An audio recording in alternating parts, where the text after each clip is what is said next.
with the legal matters, background vocals are kind of our thing. So, I think I opened up the session today because I knew we were going to talk about it. I just wanted to look at it and refresh myself. And, there's probably 20 background vocal tracks there, just doing different things. Chris had this goofy Tom Waits voice that he does, and we've bled that in there just for like shits and giggles. And that's kind of what the band is. It's just fun.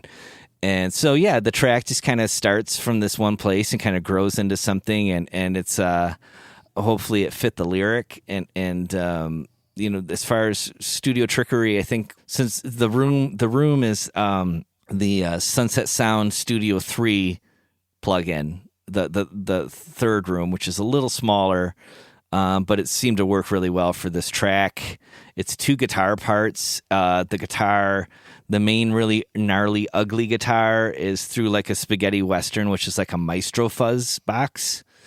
And it's honestly just it's 3 chords and 4 verses. There's not a lot going on in that regard, but we tried to definitely make it more about an intensity as it grew kind of thing, And that was that. Honestly, like I never really like.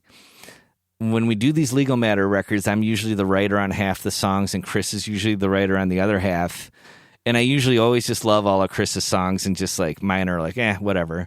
And I actually like this one. So I'm glad I sent it to you. Like this is like one that I got done with. I'm like, yeah, that was kind of fun because it's definitely not a traditional verse, chorus, bridge, chorus kind of song. Yeah, it's kind of linear in that regard. So it tends to be a fun listen, Yeah. I mean, I listened to all the tracks you sent me, and I debated which one to do, but this one just had something very cool about like the effects, the vocal, the drums, all of it sounded really, and that really dope piano part. Thanks, man. Yeah, thanks for sharing that. And in terms of like bass, what did you do there? Like I know that bass is a big part of your musicianship. Yeah, the bass is probably my P bass. That's kind of what I used on most of the record. Flat wounds. Typical, just I think I have my guy.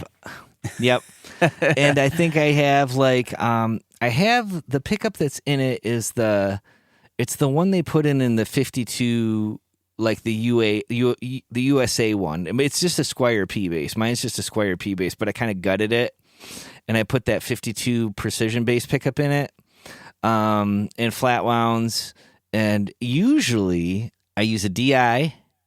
And then just through like a 1073-esque pre. And then I have an Ampeg SB12 flip-top tube amp. And I'll blend those two. Yeah. And nice. That's a cool little amp. It's a cool little amp. So that gets me the mid-range, kind of gnarliness. And then the DI gives me the low stuff. I was talking with an engineer in Canada named Josh Bowman.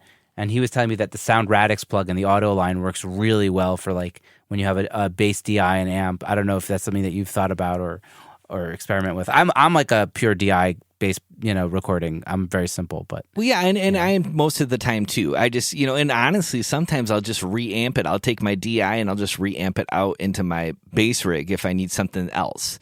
I'll just use the Avid time delay thing. It just kind of it just goes in samples, and usually it's within a little bit.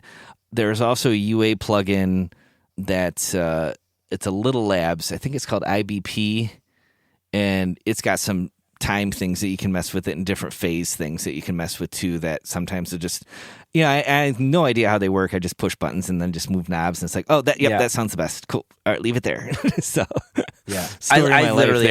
I'm literally a nudger these days, so teach, however you got to do it. Yeah, no, 100%. Yeah, it's however you got to do it. And honestly, like that's the only time I'll ever really mess with a lot of time stuff is when I'm just blending a DI with an amp. For drum stuff, it's like I try to just leave the room mics alone, just because it's like that is creating a delayed-esque feel anyway. So I just kind of leave it that way and try to get the definition from the closed mics if I can, and get the phase in check that way. Yeah, that makes a lot of sense. I usually do the same. Awesome, Andy. Well, the track sounds awesome, and your music sounds awesome, and Yeah. Also, like I feel like we barely even said like that you're like an artist in your own right. In addition to being a producer, engineer, mixer. So like, it seems like that's also a big part of who you are, and so it's great to hear a song that you also worked on that is your own.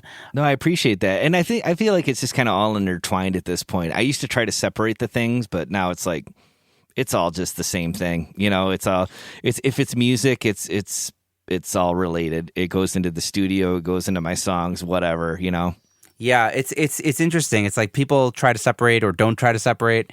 It's so hard for me to kind of let go of the musician thing, even though obviously I'm focused on the studio and this is where I want to be.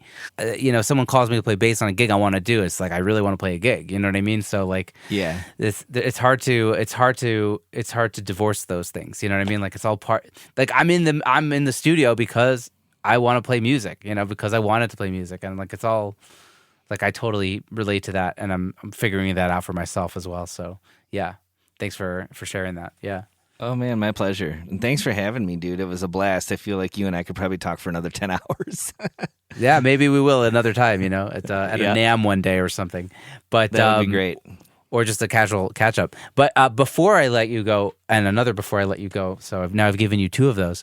I ask this question on every episode, and so you probably know that it's coming. But, looking back on your journey, was there maybe something that you did or didn't do that you'd want to impart on your earlier self and be like, yo, Andy, keep at that. It's going to get you where you want to go. Or maybe it's, Andy, stop doing that. It's holding you back. What would be that one piece of advice you'd give your earlier self? Yeah, I knew this was coming, and I thought about it, and I always feel like just every part of it is a lesson, whether it's a fail or an achievement, and it all just kind of means something. But I guess if I just had like kind of one regret, I would have started sooner. You know what I mean? Like I said, I started at 18.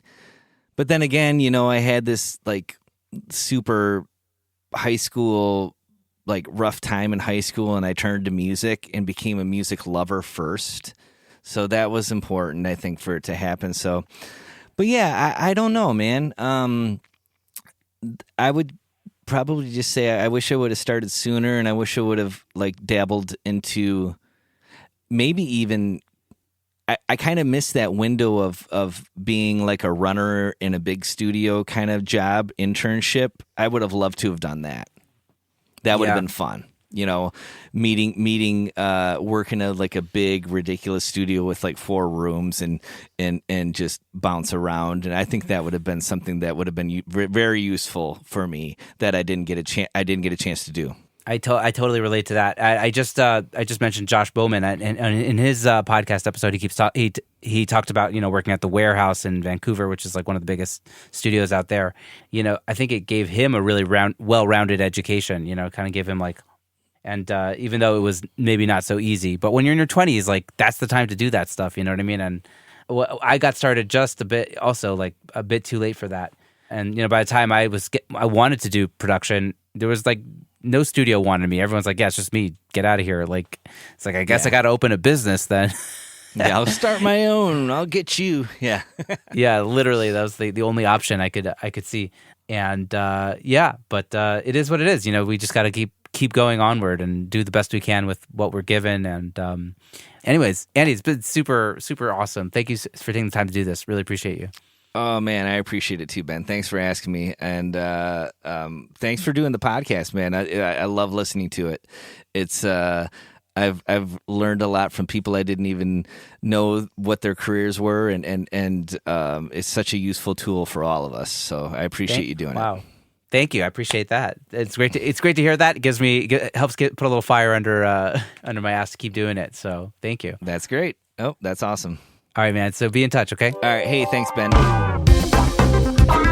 Thank you so much for listening to this episode of Secret Sonics. I hope you enjoyed this conversation as much as I did. If you've been digging the show, it would be awesome if you could share this episode or your favorite episode with a friend or two, and or leave a rating and review on Apple Podcasts, Spotify, or your podcatcher of choice.